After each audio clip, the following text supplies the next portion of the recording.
Olá a todos, é um grande privilégio estar aqui nessa conferência de lançamento da ARCAP, a Associação Reformada de Cultura e Ação Política. Essa conferência que tem o título tão importante e urgente para os nossos dias, que é honrar a Cristo na política. É um grande privilégio estar aqui com vocês. Obrigado muitíssimo pelo convite a todo o conselho gestor da ARCAP. E o que me cabe falar um pouco com vocês hoje é sobre o lugar da igreja na ação política, porque muitas vezes nós pensamos a política, ação política, instituições políticas, lembramos imediatamente tanto da política partidária quanto da política de movimentos, mas pensamos assim como algo longe de muitas pessoas, distante do nosso dia a dia. E eu queria mostrar para vocês o lugar que a igreja tem, a igreja institucional, os seus membros, eu e você, num papel importantíssimo para honrarmos a Cristo na política. Eu separei alguns autores aqui para me ajudar nesse percurso.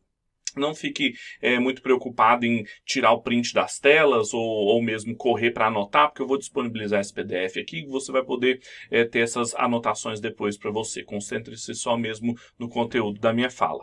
O que eu vou falar então, portanto, é sobre a igreja militante. E eu vou explicar por quê. As comunidades de fé como incubadoras de virtude. De onde que eu tirei essa ideia da igreja militante? Todo o tratado de teologia, quando a gente chega na parte de eclesiologia, por exemplo, a sua teologia sistemática do Luiz Berkhoff, ou então a dogmática do Herman Bavinck, eles vão defender e definir a igreja sempre como a igreja vitoriosa, mas também a igreja militante e a igreja padecente, ou seja, a igreja ela tem estados em que ela se encontra e no momento presente ela é uma igreja militante, ela milita uma luta santa que não é contra carne nem sangue, mas contra justamente toda a rebeldia, o reinado rebelde que existe frente ao reinado cósmico de Cristo. Então, esse título que muitas vezes foi pensado para igrejas militantes, no sentido da militância política mesmo, a gente tem a nossa militância. A igreja é conhecida pela sua militância, mas uma outra militância que eu vou procurar deixar mais claro nessa palestra. E para começar, eu gostaria de falar a respeito de um texto que o David Koyzis, ele publicou tem pouco tempo, em 2011, chamado Eclesiologia Neocalvinista. Um texto muito interessante, curto, em que ele aborda a diferença específica do que ele chamou dessa eclesiologia, ou seja, a doutrina do estudo da igreja, mas de influência neocalvinista. E ele começa esse texto com uma situação que pode ser muito conhecida por mim e por você. Veja o que ele fala. Décadas atrás, um jovem casal de conhecidos meus que se sentiram atraídos pela visão neocalvinista do abrangente senhorio de Jesus Cristo sobre toda a vida, confessou-me que não estava mais frequentando a igreja. Se toda a vida é englobada em princípio pelo reino de Deus, eles raciocinaram, qual é a importância de se filiar a uma instituição particular chamada igreja? Eles não estavam sozinhos, eu sabia de outros que assumiram uma posição semelhante. Eles não sabiam que o neocalvinismo possui uma eclesiologia robusta e que a instituição da igreja tem um lugar central, embora não abrangente. Então veja, uma situação muito próxima que provavelmente você também deve conhecer, de pessoas que, sob o rótulo do reino de Deus, englobar todas as coisas, a igreja ou o lugar da igreja local acaba ficando desprezado, dizendo, bem, eu sirvo mais a Deus, inclusive aqui na minha casa, eu tenho servido mais a Deus lá no meu trabalho do que quando eu frequentava a igreja. A gente já deve ter ouvido muito isso. E as pessoas desconhecem a importância da eclesiologia, da doutrina da igreja, como ela tem um lugar não exclusivo, mas central, não todo abrangente, mas muito importante dentro da vida cristã, especialmente quando a gente fala da presença pública da igreja. Então é isso que eu quero mostrar para vocês, a revelia dessas visões reducionistas da igreja. E quem também me ajuda é o filósofo canadense James Smith, que deu uma palestra em 2016 na Universidade Teológica de Kampen, uma faculdade teológica muito importante ali no interior da Holanda, e o título da palestra dele foi Reforming Public Theology, o que seria mais ou menos como reformando a teologia pública. E ele deu uma palestra a respeito de teologia pública numa universidade com um viés fortemente neocalvinista. E ele começa a fazer uma crítica muito próxima também ao que o Koyzis menciona nessa história. Veja o que ele diz.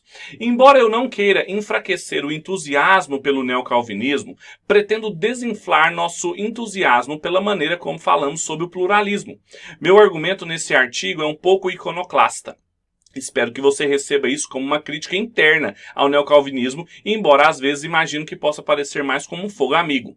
Minha preocupação é um ponto cego nos relatos neocalvinistas do pluralismo e da vida política, que derivam de uma tendência mais ampla e sistêmica dentro do neocalvinismo para a desvalorização e o deslocar o significado da igreja institucional, o local da palavra e dos sacramentos. Se parece estranho invocar a igreja institucional para falar sobre pluralismo e vida política, sugiro que isso seja mais um tique do neocalvinismo do que um problema com a minha proposta em si. Então veja, ele começa a palestra lá em Kampen já falando que tem um ponto cego no neocalvinismo. E ele estava falando isso dentro de uma universidade neocalvinista da Gema, como a gente diria aqui no Brasil. Agora, ele estava sendo bastante generoso, dizendo que ele estava fazendo uma crítica interna. Ele se reconhece também como dentro dessa tradição, só que existem relatos a respeito de política, principalmente as publicações contemporâneas, que deslocam intencionalmente o lugar da igreja, a importância da igreja institucional, quando a gente vai pensar em honrar a Cristo na política. E ele vai falar que essa tendência de colocar de lado a política e a igreja quando você vai se discutir sobre política, na verdade diz mais respeito a um tique, a um cacuete do neocalvinismo do que um problema em si na sua abordagem. Porque ele vai argumentar em toda essa palestra que, na verdade, a visão política cristã é altamente alimentada no interior das igrejas onde o evangelho é pregado, os pecados são tratados, os sacramentos a gente pode participar deles e nós somos então ali vivendo numa incubadora das virtudes públicas que a gente vai experimentar fora da igreja. Então o ponto da palestra é exatamente esse. É importante ressaltar que essa palestra que ele deu lá em Kampen, posteriormente se transformou em um capítulo dentro do livro dele, que foi traduzido recentemente em português pela Vida Nova, que é o Aguardando o Rei, o terceiro volume da trilogia que ele publicou a respeito de liturgias culturais. E ele vai continuar dizendo o seguinte: o desafio do pluralismo é o de forjar uma vida em comum nos bairros, nas comunidades, nos territórios e estados povoados por cidadãos com visões de mundo divergentes, diferentes crenças últimas sobre o bem e as práticas e rituais diferentes que eles entendem constituir uma vida bem vivida. Em suma, o desafio do pluralismo é formar uma vida comum no meio em que eu chamarei de diversidade confessional. Essa vida comum não precisa ser uma vida uniforme e certamente não requer qualquer tipo de uniformidade nacional. Então, o horizonte de trabalho deles é muito parecido com o nosso, de um pluralismo confessional, ou seja, diversas confissões de fé, fé religiosas tradicionais, como o cristianismo, mas também confissões de fé, confianças em sistemas de filosofia, em cosmovisões, ateístas, naturalistas, historicistas e assim por diante. Ele vai dizer que o desafio de forjar uma vida no interior desse cenário do pluralismo, da discussão a respeito da fé cristã, do lugar da igreja diante de sociedades pluralistas, é justamente ter condições de falar a respeito de uma vida bem vivida, do bem, do belo, do verdadeiro, num cenário de pluralismo confessional. Esse é o grande ponto, é o grande cenário que a gente tem também, cada vez mais nas nossas cidades multiculturais. E o David Koyes, então, ele vai começar a nos dar aqui os elementos básicos que constituem a visão a respeito das instituições sociais e como que a igreja se insere ali. Eu também sei que o Royal Kuyper, no seu livro Capital Moral, no capítulo 10, quando ele vai falar sobre os aspectos do direito, jurídicos da visão dele, ele vai fazer a mesma reconstrução que o David Koyes nesse capítulo. Então são coisas que a gente pode ler posteriormente da palestra que vão enriquecer o raciocínio. Ele vai dizer o seguinte: até eu ler o filósofo holandês Herman Doivert, que eu ganhei uma apreciação renovada pelo lugar que a igreja institucional tem. No terceiro volume da sua nova crítica do pensamento teórico, Doivert faz uma distinção importante entre comunidades institucionais e associações voluntárias. As comunidades institucionais são aquelas que abraçam seus membros de maneira intensiva, muitas vezes por toda a vida, além de suas vontades individuais. Uma nasce para pertencer a uma família em particular, não se escolhe os pais ou os irmãos. Da mesma forma, alguém é cidadão em um determinado estado por nascimento, embora possa, é claro, assumir outra cidadania mais tarde na vida. Em nossa sociedade, celebramos casamentos voluntariamente, mas uma vez que o fizemos, dizemos que entramos no estado de instituição do matrimônio, o que faz reivindicações de nossas vidas e afetos que não podemos simplesmente terminar à vontade. Então veja, ele vai reclamar para si essa função doyleverdiana de uma descrição da realidade a partir, então, dos seus aspectos institucionais. A primeira distinção que o Herman Doylever faz é de instituições e associações voluntárias. As nossas sociedades, a sociedade civil, o tecido social, ele é formado por pelo menos 2 tipos de instituições. As instituições, elas têm um caráter mais abrangente na vida dos indivíduos. Dizem respeito às relações morais que nós estamos envolvidos, que nós não podemos sair delas muito facilmente. Diz respeito, então, às nossas famílias, ao nosso país, e o grande sacada desse artigo vai ser ele mostrar que a igreja também faz parte disso. Mas antes de chegar lá, vamos explicar o ponto aqui. Ele vai dizer que, por exemplo, quando você nasce, você não escolheu seus pais, você simplesmente nasceu ali. Você não escolheu sua família, os seus irmãos, se você os tem, você simplesmente nasce ali, e mesmo que você queira se desfiliar, é um propósito e uma tarefa artificial de ser feita. O mesmo vale também para um estado em que você nasce. Você nasceu brasileiro ou americano, seja lá o que for, você vai dizer que, apesar de você querer, por exemplo, mudar da sua cidadania, apesar de você, por exemplo, querer ter uma dupla cidadania, é um processo, novamente, artificial que você pode negar ou simplesmente desconsiderar no seu raciocínio. Então, essas são as instituições sociais, são os institutos, aqueles que são mais duradouros dentro de uma sociedade, aqueles que exigem de nós compromissos mais profundos e que vão englobar por toda a nossa vida, nossa família. Ele cita o exemplo dos casamentos, apesar de hoje em dia, nas sociedades liberais, os casamentos terem caído em descrédito e hoje as pessoas terminarem os casamentos pelos motivos mais estapafúrdios, ele, na verdade, na visão cristã, vê os casamentos como perpétuos. Então, a gente se institui, a gente concebe um matrimônio e dá lugar a uma nova instituição, também todo abrangente para o resto da nossa vida. Essa é a primeira distinção das entidades que existem numa sociedade civil. Agora ele vai falar sobre a igreja. E a igreja? Segundo Doylever, a congregação reunida é de fato uma instituição e não pode ser reformulada como uma mera associação voluntária. Ele vai explicar agora o que são as associações voluntárias. Uma associação voluntária é aquela em que os membros entram e saem livremente ao seu gosto. Suas obrigações para com a associação duram apenas enquanto estiverem dispostos a aceitá-las. Eu posso ser membro de uma sociedade de observação de pássaros por um tempo. Eu entrei em algum momento no passado, paguei as minhas dívidas, aceitei o seu estatuto, participei das suas associações e participei das suas atividades, especialmente de seus passeios pela floresta para observar uma panóplia colorida da espécie emplumadas. Em algum momento, no entanto, canso-me de observar pássaros, preferindo xadrez. Quando deixei a sociedade de observação de pássaros, não há ressentimento. Não coloquei em risco um grupo ou a mim mesmo. Ninguém me inveja do direito de sair e ir para outro lugar. Da mesma forma, se eu deixar o meu emprego e conseguir um emprego em outro lugar, ninguém me negará o direito de fazê-lo. As pessoas fazem isso todos os dias, sem prejudicar a sociedade em geral. Então veja o que o Coyce está dizendo aqui. Olha, além das instituições, e a igreja faz parte delas, existem as associações voluntárias. Veja, a própria ARCAP é uma associação desse tipo. Uma associação que nós entramos e saímos voluntariamente. Pagamos as nossas mensalidades, participamos de todos os eventos da ARCAP, nos filiamos, temos todos os benefícios que ela vai nos dar, e com isso a gente participa de uma associação voluntária. Ela não necessariamente abrange toda a nossa vida. Eu não sou obrigado a permanecer nela por toda a minha vida. Se um dia eu me cansar da ARCAP, ou então eles me colocarem para fora, o que vai acontecer? Ela não vai ser prejudicada, a sociedade como um todo não é prejudicada se eu entro ou se eu saio de uma associação civil. Eu posso pagar minhas mensalidades, finalizar minha inscrição e me inscrever em outra associação. Com isso, o que a gente tem? A gente tem associações voluntárias, a gente tem um tipo de organização, de entidade pública que a sociedade não é prejudicada se eu entro e saio dela. Por exemplo, os empregos. Ninguém pode me manter preso num emprego, por exemplo, em regime de escravidão. Então eu entro e saio de um trabalho quando eu quiser, sem que isso prejudique mais ou menos a sociedade. Na verdade, essa possibilidade de entrar e sair é justamente um sinal de amadurecimento dessa sociedade, que ela não vive nenhum regime escravocrata ou coisas do gênero. Então essas são formas contratuais de estabelecer contratos entre os indivíduos em que eu cumpro as minhas partes, com quem eu contratei também cumpre as suas e não devo nada a ninguém e eu posso sair e entrar livremente dessas associações. Essas associações voluntárias são eminentemente diferentes das instituições.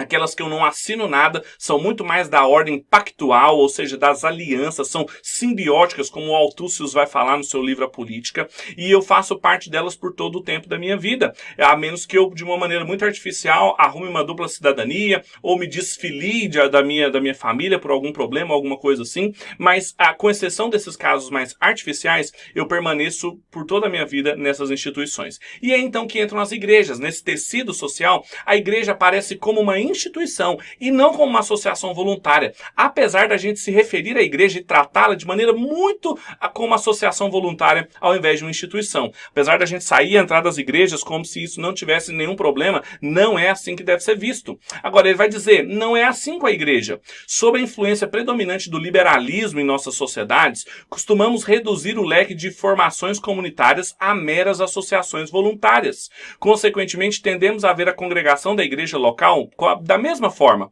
como uma mera associação de indivíduos convertidos. Essa atitude é reforçada por um anúncio que frequentemente aparece nas páginas da igreja de jornais e listas telefônicas. Frequente é a igreja da sua escolha. Somos implicitamente convidados a olhar para as listagens de igreja de uma espécie de fragmentos eclesiásticos no qual somos livres para comprar um lar na igreja que melhor se adapte às nossas próprias prioridades, tendências e estilos de vida.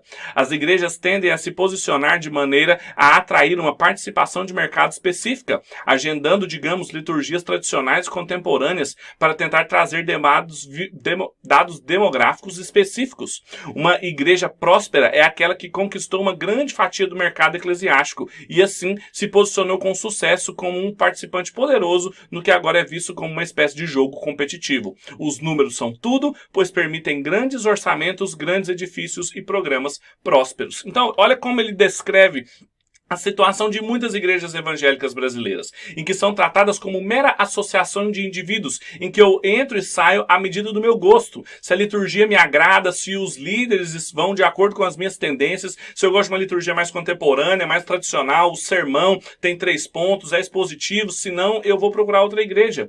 Essa forma de lidar com a igreja é uma forma muito influenciada pelo liberalismo, que tende a ver todas as relações, ou seja, tornar aquelas associações voluntárias o padrão para todas as outras associações que nós vivemos, para todos os tipos de relacionamentos sociais que nós vivemos, como se fossem possíveis de entrarmos e sairmos a qualquer custo. Só que, quando a gente está falando de famílias, estados e igrejas, a nossa entrada e saída delas pode comprometer radicalmente essas instituições. E isso faz com que seja muito mais sério o nosso envolvimento e que a gente precise de uma eclesiologia muito mais robusta para poder responder a isso. As igrejas não são associações voluntárias que nós entramos e saímos a qualquer custo. Na verdade, o Tim Keller, no Igreja Centrada, ele vai dizer que até o século XVIII a gente nascia, era batizado, crescia, confessava sua fé em um determinado período da maturidade, se casava, morria e era enterrado na própria igreja. Não haviam essas tendências de ficarmos mudando de igreja de 3 em 3 anos, à medida em que aquilo vai se esgotando o nosso interesse naquela comunidade. Os períodos de relacionamento com igrejas eram muito mais duradouros, porque ali fazia parte da formação do ser humano como um todo. E somente uma igreja que tem condições de trabalhar a formação de um indivíduo por muitos anos é a que tem condições de ser uma incubadora de virtudes do evangelho, do discipulado ali presente, particularmente na vida daqueles indivíduos, fazer com que seja possível eles refletirem os valores do reino de Deus fora das programações das igrejas. Esse é o grande ponto que ele está discutindo aqui. E quando eu falo sobre isso, eu me lembro muito de um trecho da Abolição do Homem, do C.S. Lewis, em que ele fala justamente sobre a necessidade dessas virtudes públicas que a igreja é a incubadora, a necessidade de valores que nós clamamos sempre, mas nós simplesmente não conseguimos produzi-los ou simplesmente não valorizamos quando eles são produzidos. Veja o que o Lewis fala. Eles não se distinguem dos demais homens por habilidades especiais para encontrar a verdade, nem por um ardor insuperável ao persegui-la. Seria de fato estranho se assim fossem, uma perseverante devoção à verdade, um sentido agudo de honra intelectual não podem ser mantidos por muitos que têm a ajuda dos sentimentos de Gaio ou de Tito, os desmascarariam com facilidade habitual. Não é o excesso de pensamento que os caracteriza, mas uma carência de emoções férteis e generosas. Suas cabeças não são maiores do que as comuns e é a atrofia do seu peito, logo à abaixo que faz com que pareçam assim. E todo o tempo, e tal é o caráter tragicômico da nossa situação, continuam a clamar por essas mesmas qualidades que tornamos impossíveis. Mal podemos abrir um periódico sem topar com a afirmação de que a nossa civilização precisa de mais ímpeto, ou mais dinamismo, ou mais autossacrifício, ou criatividade. Numa espécie de mórbida ingenuidade, extirpamos o órgão e exigimos a sua função. Produzimos homens sem peito e esperamos deles virtudes e iniciativas. Caçoamos da honra e nos chocamos ao encontrar traidores entre nós. Castramos e ordenamos que os castrados sejam férteis. O Lewis, com toda a habilidade que ele tinha, as imagens fortes que ele usa, né, ele começa a descrever os homens sem peito. Quem são esses homens sem peito? São seres humanos criados a partir de caçoar dos valores, de se extirpar os órgãos que produziriam as virtudes públicas. E o tempo todo a sociedade aparece falando que precisa de mais pessoas virtuosas, criativas, impetuosas, mas ela castra justamente aquilo que fornece os meios, as condições de possibilidade para aqueles valores surgirem. Então, com isso, a gente tem a situação análoga a respeito da esfera pública e o papel da igreja na sociedade civil. A gente precisa o tempo inteiro de homens e mulheres virtuosos. Não basta ter os melhores contratos, não basta termos as melhores instituições, as leis. É preciso de moralidade, é preciso de capital moral para que os contratos sejam bem estabelecidos e sejam cumpridos, para que as leis sejam obedecidas. Só que não temos mais instituições que trabalham as virtudes dos seres humanos, ou seja, o amor, a alegria, a paz, a paciência, todos os valores típicos do reino de Deus que são produzidos espiritualmente, ou seja, produzidos à medida em que cultivamos o espírito pelos meios de graça na igreja. Sem a própria igreja produzindo isso, sem a igreja funcionando como incubadora de virtudes, em que esses seres humanos são discipulados, são ensinados, transformados pelo evangelho e devolvidos para a sociedade, sem isso nós não temos condição de acabarmos respondendo à sociedade com aquilo que ela nos pede, que são homens e mulheres virtuosos. Então veja que a nossa sociedade é tragicômica, como coloca C.S. Lewis, porque exige algo que ela mesmo castra quando marginaliza a igreja dos processos de desenvolvimento político e social. Esse é o lugar da igreja. Esse é um dos lugares, né? Eu não estou entrando nos seus aspectos missionais, nos seus aspectos de pregação do evangelho, nada disso, mas quando se fala da importância da igreja em honrar a Cristo na política, é na igreja que se cultivam as virtudes e os valores, os capitais morais necessários para serem gastos dentro da sociedade civil. Esse é o grande ponto que é deixado de lado. Então a gente tem que começar a pensar a respeito da relação que o Nicholas Wolterstorff estabelece entre culto e justiça, entre aquele que acontece no interior das nossas celebrações dominicais, semanais, e também a justiça que nós experimentamos fora dali. Esse é um artigo que ele escreveu em 95, em que ele fala um pouco sobre o que é a liturgia reformada. Ele vai dizer que na compreensão reformada de liturgia, é profunda a convicção de que participar na liturgia é entrar na esfera do Deus que atua redentivamente. Não é somente entrar na esfera da presença de Deus, embora também seja isso. É entrar na esfera do Deus que atua aqui e agora. Na ceia do Senhor, Cristo não está somente presente em nosso meio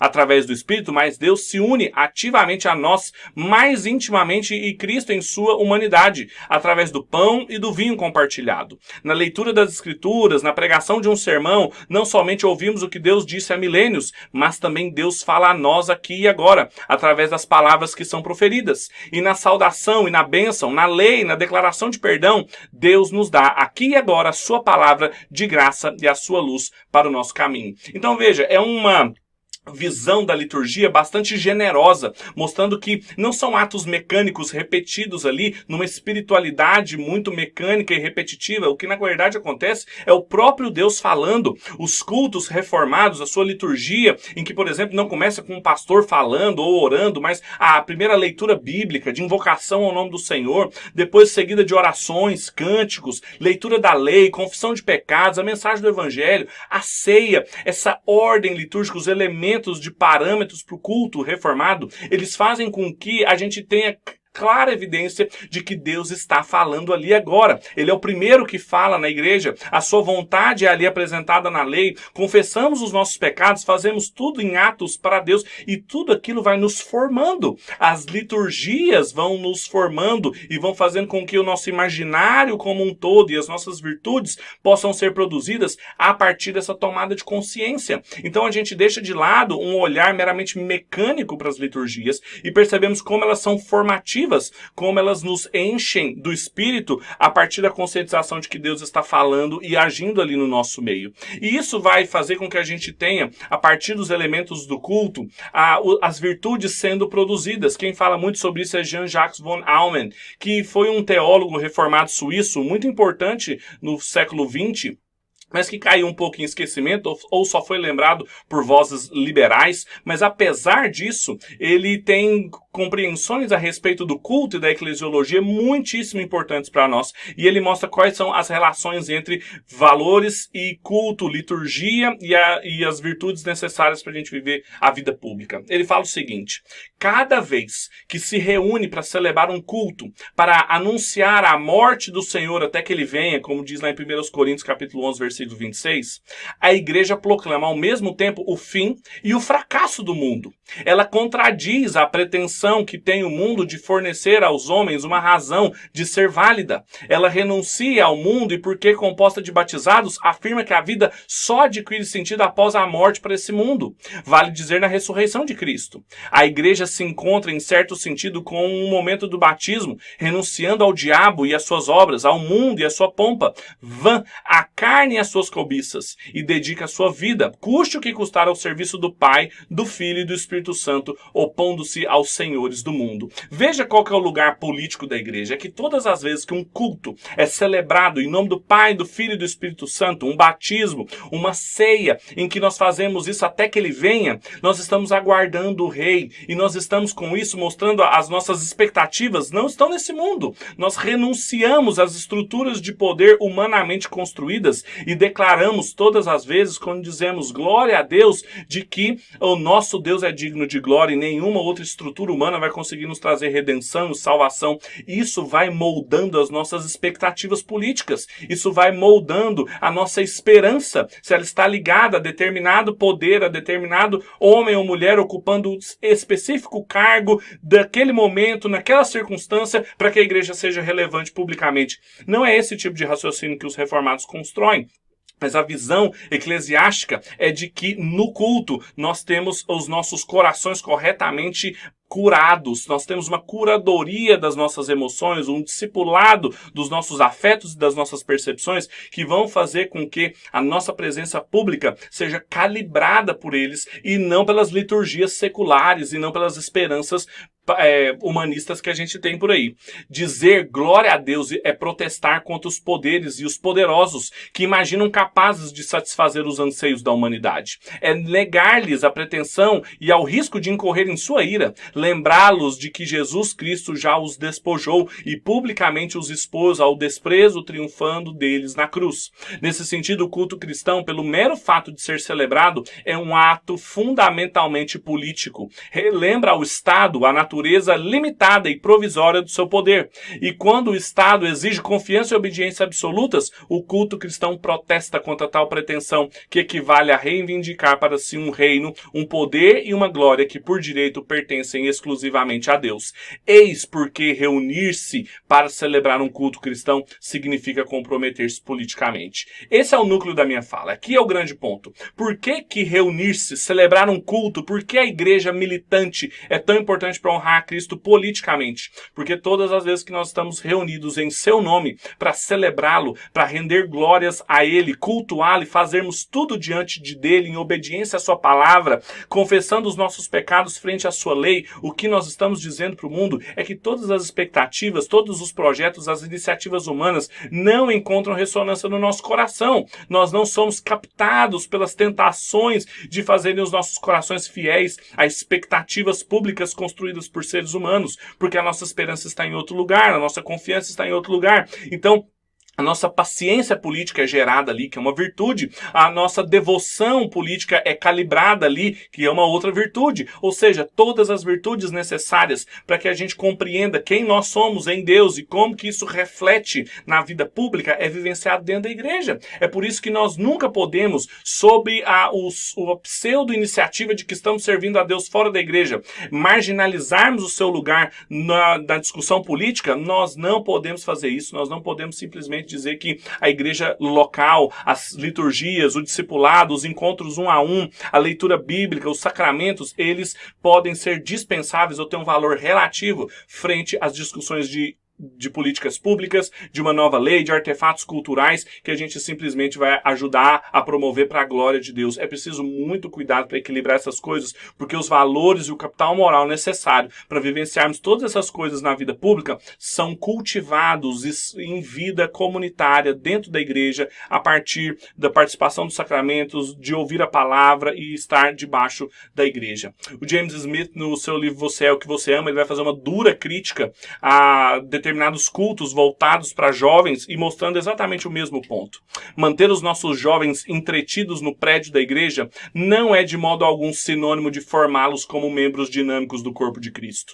O que se entende por ministérios para jovens muitas vezes não é uma forma séria de formação cristã, mas sim um esforço pragmático e desesperado de manter os mais jovens como membros de carteirinha dos nossos clubes evangélicos. Temos confundido manter os mais jovens dentro de prédios com mantê-los em Cristo. Em muitos casos, já cedemos a sua formação às liturgias seculares e precisamente quando importamos essas liturgias para dentro das nossas igrejas sob a bandeira da relevância sentida. Assim, apesar de os jovens estarem presentes em nossos eventos dirigidos a eles, estão, na verdade, participando de práticas de entretenimento em torno das quais esses eventos são montados e reforçam um narcisismo e um egoísmo profundos que são opostos ao aprender a negar a si mesmo e tomar a cruz.